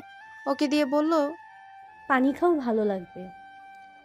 মৃদুলা জিজ্ঞেস করলো, সুদীপা আপা কোথায়? সে ঠিক আছে? হ্যাঁ, সুদীপ অর্পিতা ঠিক আছে। মৃদুলা স্বস্তির একটা নিঃশ্বাস নিয়ে পানিটা খেলো। শরীর জুড়িয়ে গেল তার। তারপর জিজ্ঞেস করলো, শরীফুলকে কি পুলিশ ধরে নিয়ে গেছে? হ্যাঁ। আচ্ছা, কেমন করে কি হলো বলবে তুমি? রিমি মৃদুলাকে থামিয়ে বলল, একটু পর সব জানবে। এখন কিছু খেয়ে 8 ঘন্টা রেস্ট নাও, তারপর আমরা বের হব। মৃদুলা এই রিমিকে চিনতেই পারছে না। শার্ট জিন্স পরা, চুলগুলো ঝুটি করে বাঁধা, সুন্দর করে কথা বলা স্মার্ট মেয়েটা কেমন করে এতদিনে তার সাথে থাকা খুব সাধারণ ফর্মাল মেয়েটা হতে পারে? কি হচ্ছে এসব? মৃদুলা বসে থাকতে পারলো না, শুয়ে পড়লো। আচ্ছা, নীলিমা, ভুলু খালা তারা কোথায়? মনে হচ্ছে বহু যুগ আগে তাদের সাথে দেখা হয়েছিল। ভুলু খালাকে তো শরীফুলের সহযোগী হিসেবে ধরে নিয়ে যাওয়ার কথা। আর নীলিমা, সে কি জেনে গেছে সব? জানলে এখন কি করছে? নীলিমার জন্য খুব কষ্ট হতে লাগলো মৃদুলার। মনে পড়ে গেল শিমুর মৃত মুখটাও। ডুকরে কেঁদে উঠল সে। আধ ঘন্টা পর মৃদুলারা গাড়িতে করে রওনা হলো। গন্তব্য গোয়েন্দা বিভাগের অফিস। মৃদুলার সাথে সুদীপা আর অর্পিতাও আছে। অর্পিতা মায়ের বুকে লেপ্টে আছে, ওর হাতে একটা ক্যাডবেরির প্যাকেট। সুদীপাকে খানিকটা সুস্থ দেখাচ্ছে, তবে সে একেবারে চুপ হয়ে গেছে, কথাবার্তা বলছে না। গাড়িতে রিমিও আছে, সামনের সিটে বসেছে। মৃদুলা এতক্ষণে জেনে গেছে রিমি গোয়েন্দা বিভাগের জুনিয়র অফিসার। একটা অপরাধী দলকে ধরার জন্য এই ছদ্মবেশে নিয়ে এতদিন তার সাথে থাকছিল। মাঝখান থেকে মৃদুলার কল্যাণে এই ঝামেলায় জড়িয়ে গেছে। 4 তলা দালানের দোতলায় গোয়েন্দা বিভাগের অফিস। মৃদুলাদের একটা ঘরে বসতে দেওয়া হয়েছে। এক কর্মচারী এসে চা দিয়ে গেছে। জিজ্ঞাসাবাদ শুরু হবে একটু পরে, সবাইকে একসাথে নিয়ে কথা হবে। মৃদুলা এটা সেটা জিজ্ঞেস করছে সুদীপাকে। সুদীপা হা হু করছে। একটু পরেই সেখানে রিমির আগমন। রিমি গোয়েন্দা জানার পর থেকে মৃদুলা তার সাথে ঠিক স্বাভাবিক হতে পারছে না। আবার তাদের বাঁচিয়েছে ভাবলে কৃতজ্ঞতায় বুক ভরে আসে। রিমি মৃদুলার সামনে বসে বলল, তুমি ঠিক হও প্লিজ। জানতে চেয়েছিলে না কি হয়েছে? বলছি। বলো। রিমি শুরু করলো, তুমি 2 দিন ধরে বাড়ি ফিরোনি। কখনো এমন হয় না। আবার আমাকে কিছু বলেও যাওনি। চিন্তা হচ্ছিল। এমনিতেও তোমার অদ্ভুত চাকরিটা আমার সুবিধার মনে হচ্ছিল না। খোঁজখবর নিয়েছিলাম। শরীফ ইসলামের ব্যাকগ্রাউন্ড ভালো, লোক খারাপ নয়, তবে ভালো করে খুঁজলে আরও অনেক কিছু জানা যেত। সময় পাইনি। নিজের কেসটা নিয়ে এত ব্যস্ত ছিলাম। দেখতেই তো কত দেরি করে ফিরেছি, রাতে ফিরিনি কতদিন। তখন তোমার ব্যাপারটা আরেকটু সিরিয়াসলি নিলে আজকের ঘটনা কিছুই ঘটতো না। তো তোমার খবর নিতে আজ সকালে আমি ওই বাড়িতে যাই। প্রথমে বাড়িতে ঢুকতে চেষ্টা করি। দারোয়ান বাড়ির মালিকের অনুমতি ছাড়া ঢুকতেই দেবে না, তাকে সেভাবে বলা হয়েছিল। গেটই খোলেনি লোকটা। তখন বাইরে থেকে নজর রাখতে শুরু করি। একটু পর খেয়াল করলাম এক জটাধারী লাল কাপড় পরা লোক বাড়িতে ঢুকতে চাইছে। দারোয়ান ঢুকতে দিচ্ছে না। জটাধারী দারোয়ানের সাথে ঝগড়া লাগিয়ে দিয়েছে। বলছে বাড়ির মালিক নাকি তাকে ডেকেছে। যাই বলুক, দারোয়ান কিছুতেই দরজা খুলছে না। এমনকি ভেতরের খবর নিয়ে দেখতেও যাচ্ছে না লোকটা সত্যি বলছে কিনা। তখনই আরও বেশি সন্দেহ হলো। জটাধারী চলে যাওয়ার আগে তাকে ধরলাম। সে জানালো সে একজন তান্ত্রিক। নীলিমা নামের এক মহিলা তাকে ওই বাড়িতে যেতে বলেছে ভূত তাড়াতে। নীলিমার দৃঢ় বিশ্বাস তাদের বাড়িতে ভূত আছে। লোকটা গজগজ করে নীলিমার কথা সব বলে দিয়ে গেল। আমারও বিশ্বাস দৃঢ় হলো কিছু ঝামেলা আছে।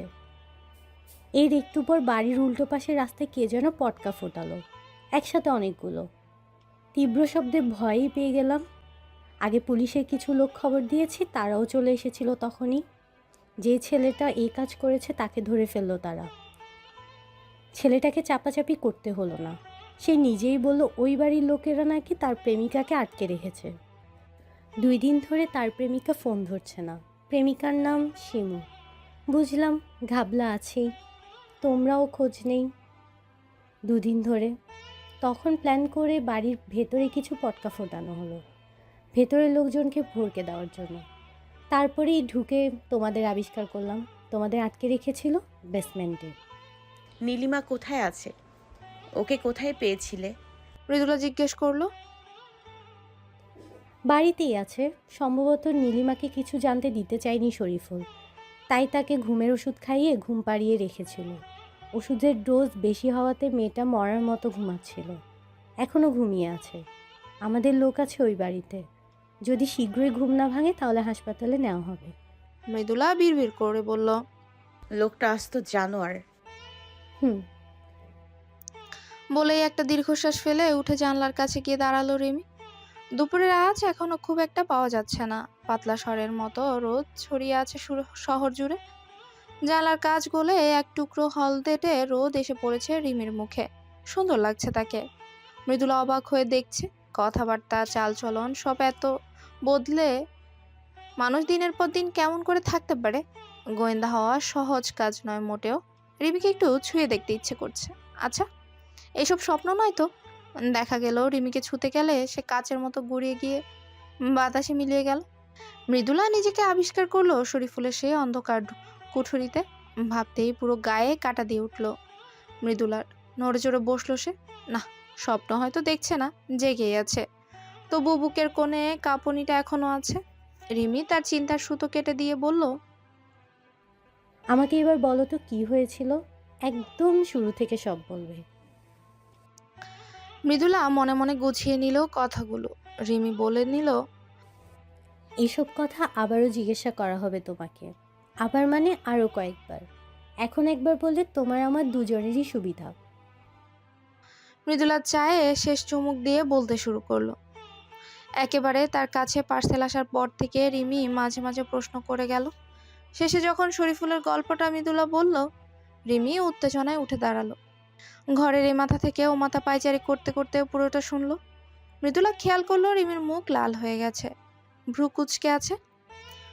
1 মিনিট আসছি। বলেই বের হয়ে গেল রিমি। ফিরে এলো মিনিট 10 পর। মৃদুলার মুখোমুখি বসে বলল, শরীফুল যে গল্প শুনিয়েছিল সেটা তুমি যেমন বললে তেমনই, নাকি কিছু বাদ দিয়েছো? এমনি, আমি মনোযোগ দিয়ে শুনেছি। আরেকবার বলো তো। অগত্যা মৃদুলাকে আবারও গল্পটা বলতে হলো। রিমি মন দিয়ে শুনলো। তারপর উঠে তাদের বসতে বলে বের হয়ে গেল। আর কিছুক্ষণের মধ্যেই নাকি জিজ্ঞাসাবাদ শুরু হবে। মৃদুলা শীত শীত করছে। সুদীপা চোখ বুজে চেয়ারে হেলান দিয়ে বসে আছে।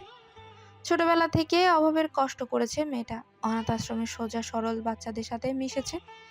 এখনো সাদাসিধে জীবন তার। এমন ভয়ানক বিপদে তাই নিজেকে ধরে রাখতে পারছে না। সুদীপার একটু বিশ্রামের ব্যবস্থা করতে পারলে ভালো হতো। এসব কাজ সে কখন যে শেষ হবে। মৃদুলার নিজের নার্ভ শক্ত হয়ে আছে।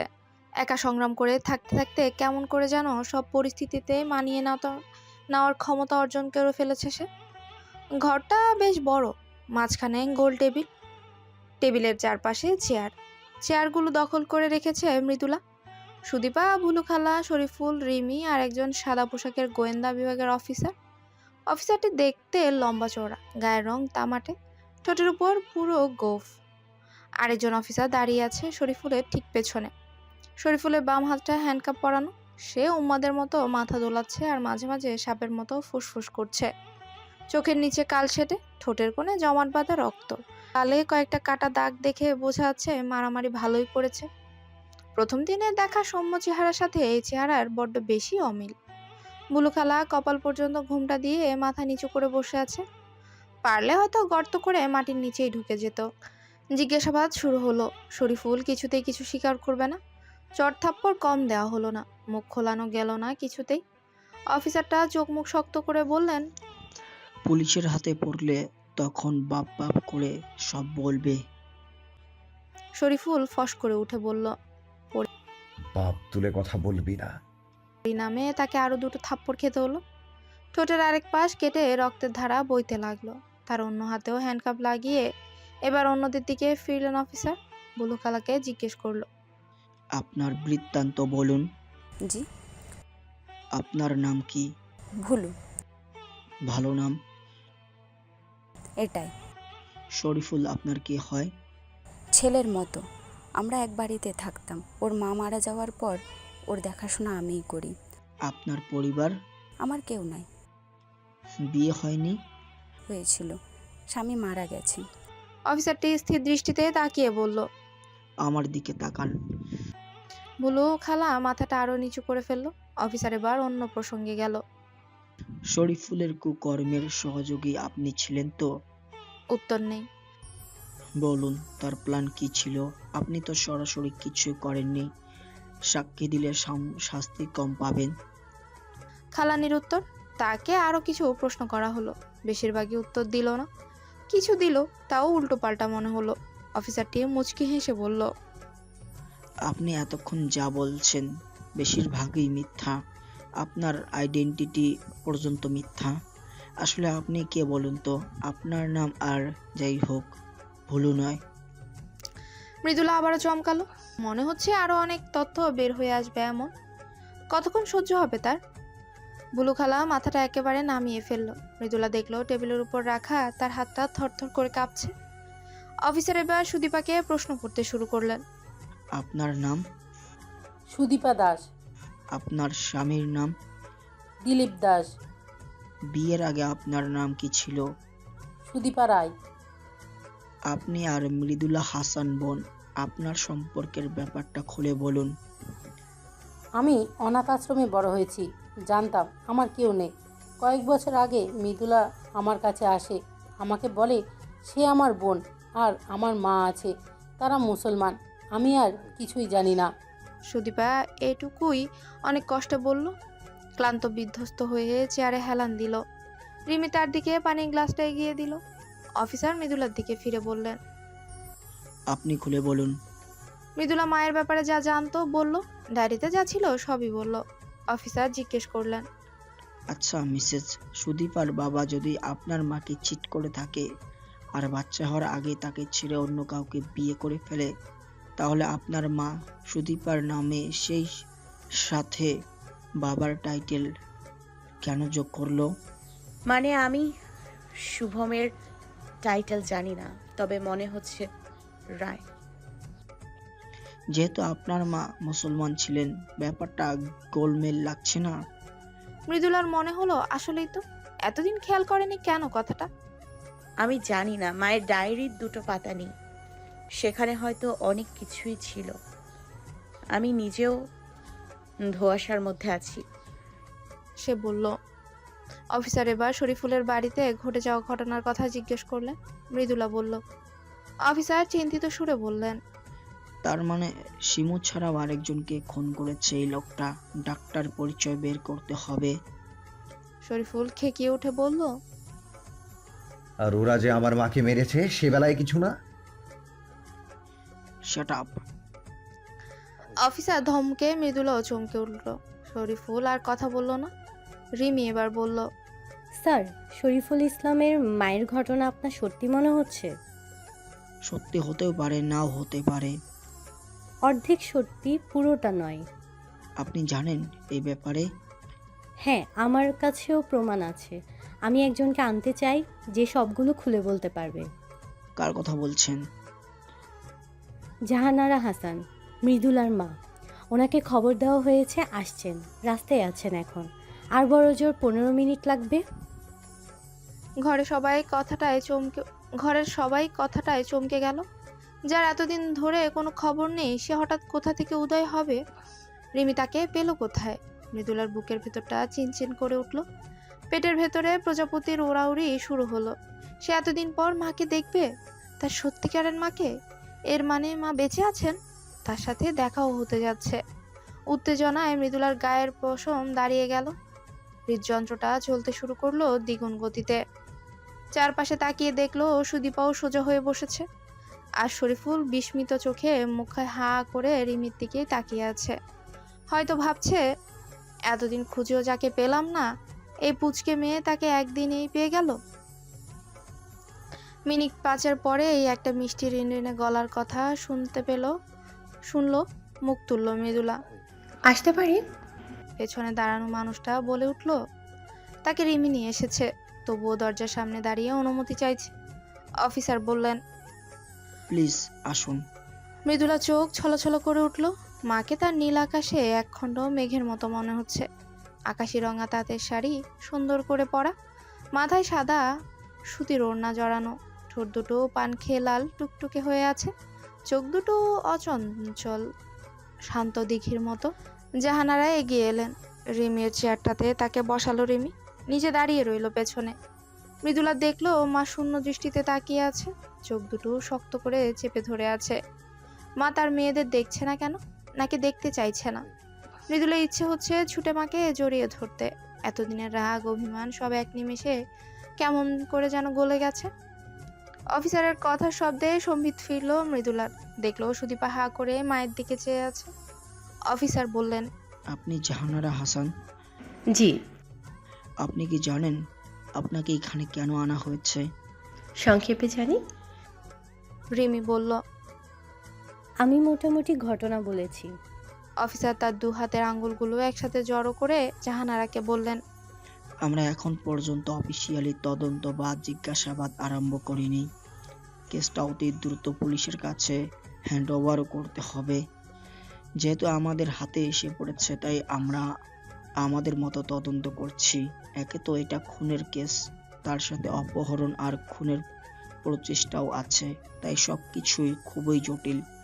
খুনিকে আমরা ধরে ফেলেছি, তবে তার মানসিক সুস্থতা নিয়ে সন্দেহ আছে। তাছাড়া খুনের মোটিভ ভালো করে জানা প্রয়োজন, সেজন্য শরীফুল ইসলামের অতীতের কথা টানতে হচ্ছে। আর সেখানে কিছু অন্ধকার জায়গা আছে যেখানে আলোকপাত করতে পারেন একমাত্র আপনি। আপনি কি আমার কথা বুঝতে পারছেন? জি, কি বলতে হবে বলুন। প্রথম প্রশ্ন, আপনি কি আপনার বান্ধবী শর্মিলীর কাছে কোনো গয়না পেতেন? গয়না? জাহানারা বেশ চমকে উঠলেন। কিসের গয়না? শরীফুল ইসলাম দাবি করেছেন তার মা মানে শর্মিলীর কাছে আপনি গয়না রেখেছিলেন, সেটা ফেরত দিতে পারেননি বলে আপনি তাকে শারীরিকভাবে আঘাত করেন, কেস করার কথা বলেন, ছেলেকে মেরে ফেলার হুমকিও দেন। জাহানারা অবাক হয়ে শরীফুলের দিকে তাকালেন। মুখটা মুহূর্তে কেমন বিষাদে ছেয়ে গেল, চোখ দুটোতে তীব্র মায়া। কয়েক মুহূর্ত নিজেকে সামলে রাখতে চেয়েও পারলেন না, হু করে কেঁদে ফেললেন। রিমি দ্রুত তাকে ধরে ফেললো। নিজেকে একটু সময় নিয়ে সামলে জাহানারা বললেন, আমি শর্মিলার কাছে কোনো গয়নার জন্য যাইনি, গিয়েছিলাম আমার ছেলের জন্য। তাকে একবার দেখতে চেয়েছিলাম। ছেলে? মৃদুলার গা শিরশির করে উঠল। ঘরে শুনশান নীরবতা। অফিসে জিজ্ঞেস করলেন, আপনার ছেলে আছে? হ্যাঁ, আমার যমজ বাচ্চা হয়েছিল, শরীফ সুদীপা। শরীফকে শর্মিলি রেখে দিয়েছিল, আর সুদীপাকে অনাথ আশ্রমে দিয়ে এসেছিলাম। মৃদুলা চোখ দুটো বুজে কথাটা হজম করার চেষ্টা করলো। শরীফুল তার আপন মায়ের পেটের ভাই? কেমন করে সম্ভব? হায় আল্লাহ!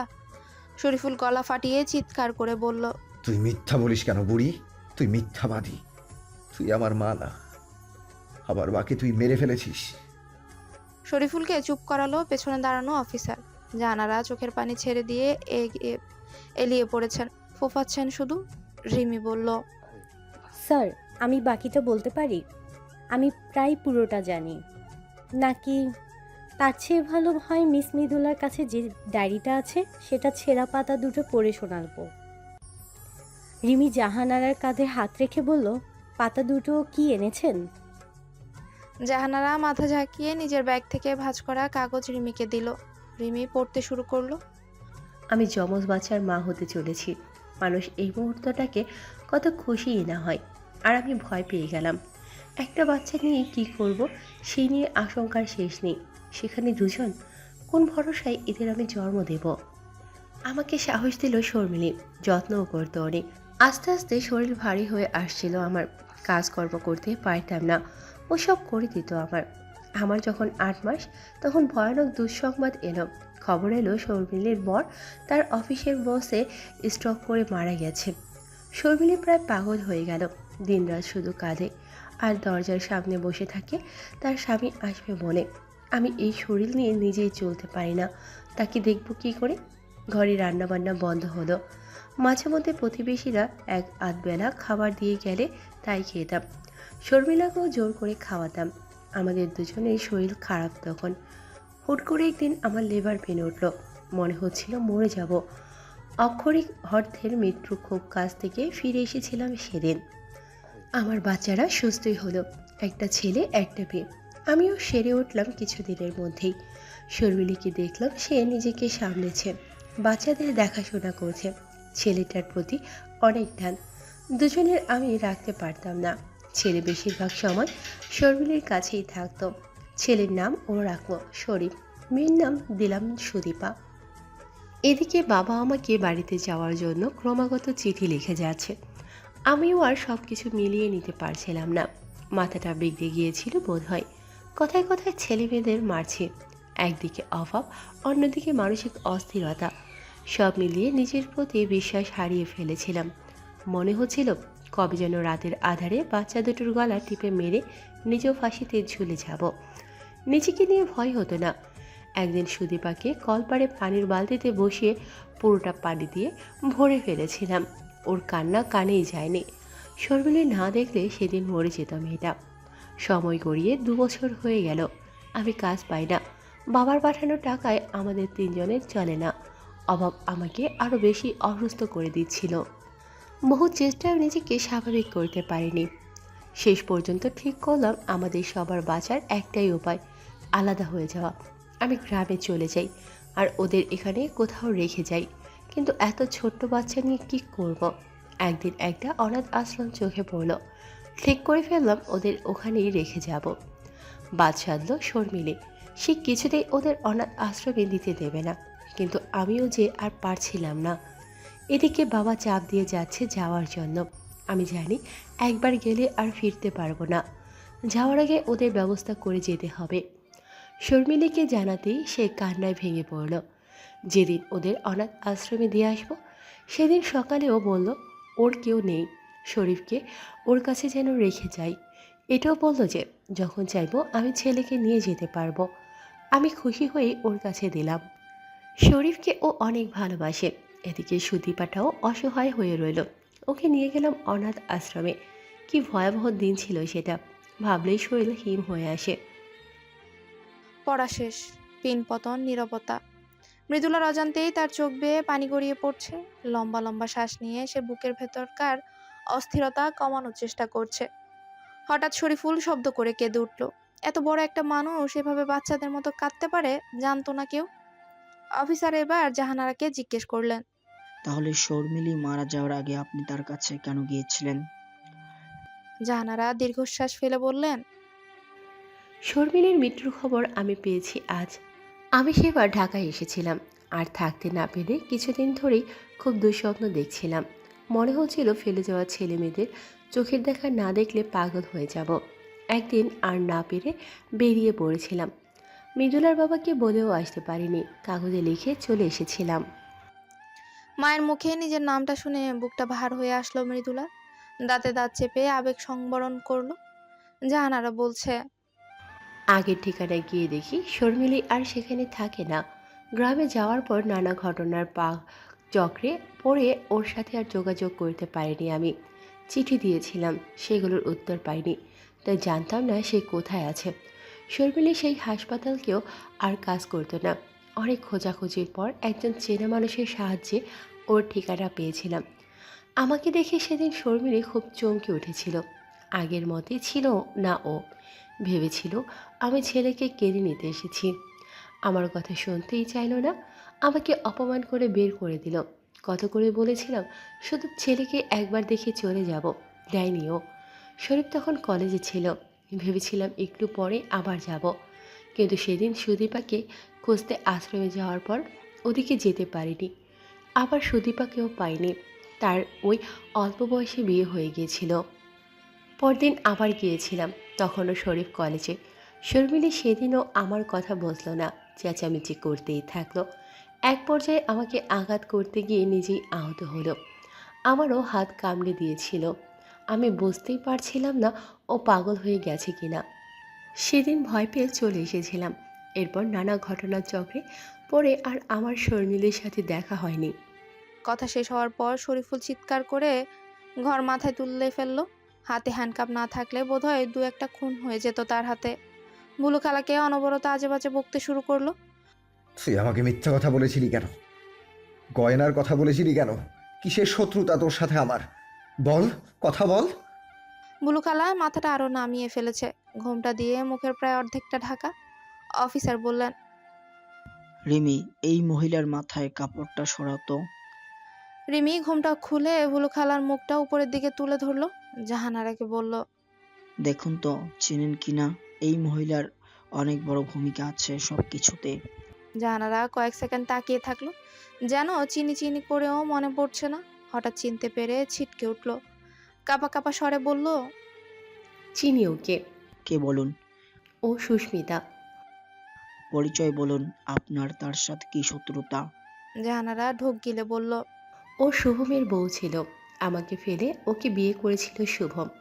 বিয়ের অনেক বছর হয়ে গেল যখন সুস্মিতার বাচ্চা হয়নি, তখন শুভম ওকে তাড়িয়ে দিয়েছিল। কিন্তু সে শর্মিলীর কাছে কিভাবে পৌঁছলো? আমি জানি না। অফিসার এবার সুস্মিতার দিকে ফিরে বললেন, আপনি বলুন। সুস্মিতা ওরফে বুলু খালা মুখে তালা মেরে বসে রইলেন অনেকক্ষণ। বেশ কসরত করতে হলো তাকে মুখ খোলাতে। শেষমেশ বলল, আমার স্বামী একটা লম্পট ছিল। বিয়ের 6 বছর পরেও যখন বাচ্চা হয় নাই, তখন আমাকে ছেড়ে দেয়, কুকুরের মতন বের করে দেয় বাড়ি থেকে। আমার মা বাপ ছিল না। ভাইয়ের সংসারে স্বামী তাড়ানোর মেয়ের জায়গা হয় নাই। মানুষের বাড়িতে কাজ করে একটা ছোট্ট বস্তিতে থাকতাম। কিন্তু এই দেশে হিন্দুদের কি দাম আছে কোনো? খালি হিন্দু বলে কাজ পাইতাম না। নিজের ধর্মের মানুষও দূর দূর করতো। তখন নাম বদলাইয়া অন্য জায়গায় গেলাম। একটু ভালো থাকা শুরু করলাম তখন। সেই বাড়িতেই শরীফরা থাকতো। ওরে আমি আদর করতাম অনেক, ও আমাকে মানতো খুব। একদিন হঠাৎ দেখলাম জাহানারাকে বাড়িতে ঢুকে শর্মিলীর খোঁজ করতেছে। আমার গা জ্বলে গেল ওরে দেখে। শুভম আমার সাথে যা করেছিল তার একটা বড় কারণ ছিল এই জাহানারা। কথায় কথায় উঠতে বসতে খোঁটা দিত। ওর বাচ্চা হয়েছে, আমার হয় নাই বলিয়া প্রতিটা জিনিস নিয়ে তুলনা করত। গায়ে হাতও তুলতো। মন চাইতো জাহানারা আর ওর বাচ্চাগুলোরে আগুনে পুড়াইয়া মারতে। সেদিন জাহানারারে দেখে মনে সবার প্রথম প্রতিশোধের বিষয়টাই আসে। লুকিয়ে ওর আর শর্মিলীর সব কথা শুনলাম, যা বোঝার বুঝে গেলাম। তখনই সুযোগ পেয়ে গেলাম প্যাঁচ লাগানো। সুযোগ বুঝে শর্মিলীর অসুস্থতার সুযোগে শরীফেরে ওর নিজের মায়ের বিরুদ্ধে লাগিয়ে দিলাম গয়নার কথা বলে। সেদিন শর্মিলীর সত্যি হার্ট অ্যাটাক হয়েছিল। অপারেশন করে ওরে বাঁচানো যায় নাই। তখন নীলিমার বাবা পাগল হয়ে ঘুরতেছিল কিডনির জন্য। ডাক্তাররা যখন দেখলো শর্মিলীর সাথে নীলিমার রক্ত মিলতেছে, তখন শর্মিলীর বাড়ির লোক খুঁজতেছিল। আমি তাদের বলেছি ওর কিডনি নিতে, সাথে চোখ নিলেও আপত্তি নাই। ডাক্তাররা তাই করে। পরে শরীফরে বলেছি, ডাক্তাররা সব ইচ্ছে করে করেছে টাকার লোভে। ডাক্তারদের সাথে ওরে কথা বলতে দিই নাই। তার অনেক পর শরীফ যখন ওই হাসপাতালের খোঁজ করতেছিল, তখন সেখানকার একজনকে টাকা খাইয়েছিলাম ওকে ভুলভাল তথ্য দিতে। সেই লোক এক ডাক্তারকে দেখাইয়া বলেছিল সে অপারেশন করেছে, আসলে তার কোনো দোষ ছিল না।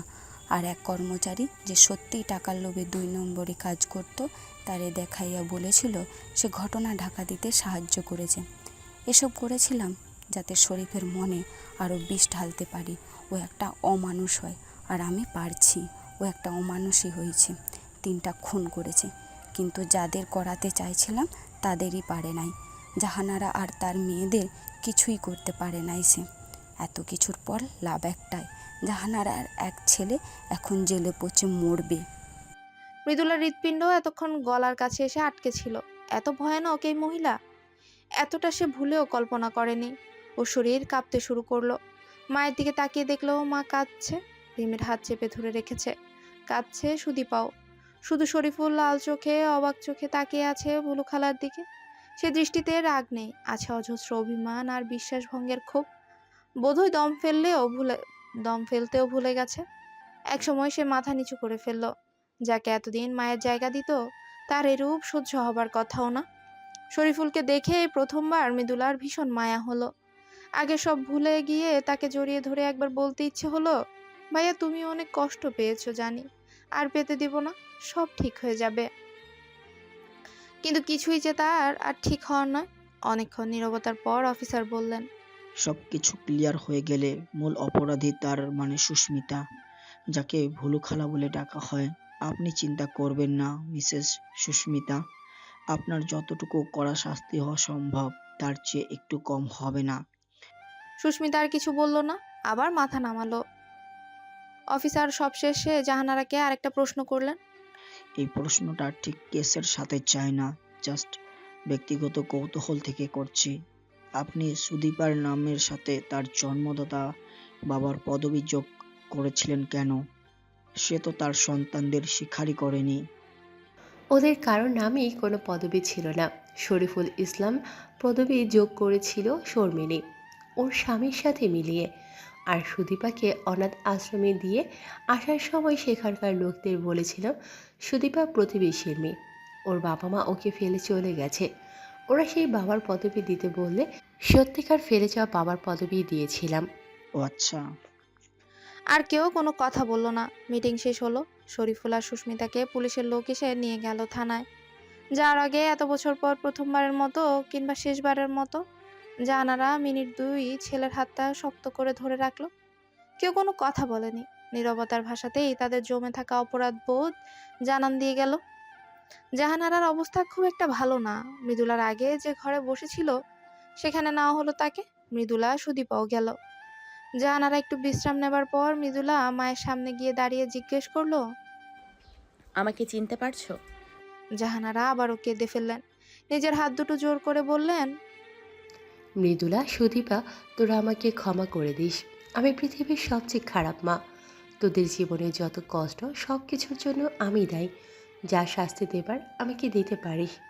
মৃদুলা সুদীপা দুজনে এগিয়ে গেল, জড়িয়ে ধরলো মাকে। আজ সব ভুল বোঝাবুঝি শেষ হোক। কেউ আর কষ্ট পেতে চায় না তারা। আর একটু অভিমানের দেয়াল তুলে থাকতে চায় না। যা ভুল ছিল সেসব কদিনের ঘটনায় সব ধুয়ে গেছে। তুমি আমার কাছে আর ফিরে আসোনি কেন মা? জিজ্ঞেস করলো মৃদুলা। জাহানারা বড় করে নিঃশ্বাস ফেলে বলল, সেদিন শর্মিলীর বাড়ি থেকে ফেরার পথে হঠাৎ শুভমের সাথে দেখা হয়ে যায়। শুভম আমাকে দেখে পাগলের মতো ছুটে আসে, আমার হাত ধরে পাগলামি করতে থাকে, বারবার বলতে থাকে আমি যেন ওর সন্তান নিয়ে ওর কাছে ফিরে যাই। আমি শুভমকে কোনো মতে এড়িয়ে পালিয়ে যাই সেখান থেকে। শহরে গিয়ে থাকার জায়গা ছিল না বলে একটা হোটেলে উঠেছিলাম। প্রথম দিনেই হোটেলের ঠিকানায় ফোন করে তোর বাবাকে জানিয়ে দিয়েছিলাম। হোটেলে ফিরে দেখি তোর বাবা এসেছে। 3 দিনও ফিরছি না বলে চিন্তায় চলে এসেছিল। আর তখন তো সবার হাতে মোবাইল ফোন ছিল না, তাই অস্থির হয়ে পড়েছিল। তার একটু পরেই হোটেলে শুভম উপস্থিত। আমার পিছু পিছু এসেছিল সে। তারপর তোর বাবাকে যা নয় তাই বলেছিল। শুভমের সাথে কী সম্পর্ক ছিল সেসব বলে দিয়েছিল। বলেছিল সন্তানের কথাও। তোর বাবা সেদিন অনেক কষ্ট পেয়েছিল রে মৃদুলা। চুপচাপ বেরিয়ে গিয়েছিল হোটেল থেকে, একবারও পিছু ফিরে দেখেনি। তারপর আমার আর মুখ ছিল না রে ওই সংসারে ফেরার। তোর বাবার সামনে দাঁড়ানোর সাহসী জোগাড় করতে পারিনি লজ্জায়। পালিয়ে গিয়েছিলাম সেখান থেকে।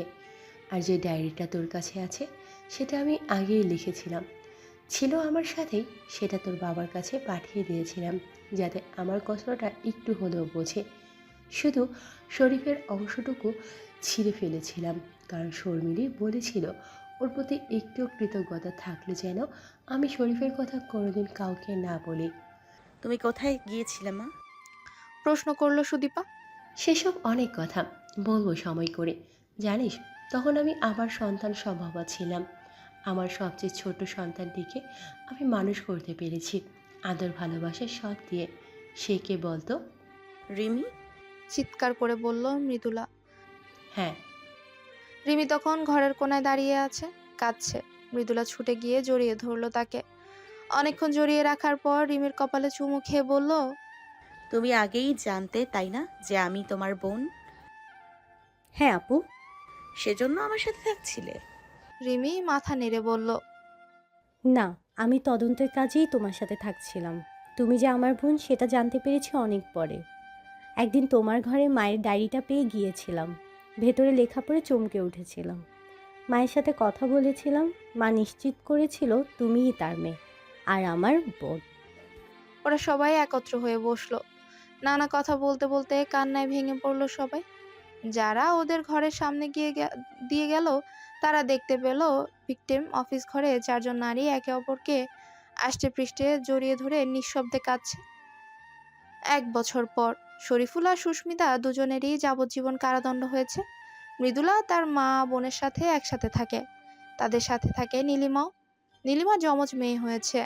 সেই ঘটনার পর নীলিমাকে সুস্থ করতে অনেক কষ্ট হয়েছে সবার। এখনো পুরোপুরি স্বাভাবিক হয়নি নীলিমা। চাঁদনি রাতে অস্থির হয়ে সে ছাদে চলে যায়। চুল ছেড়ে রেলিংয়ে পা ঝুলিয়ে বসে থাকে। ঝুম বৃষ্টির দিনে ছুটে বের হয়ে যায় ঘর থেকে। আকণ্ঠ পান করতে থাকে বৃষ্টির পানি।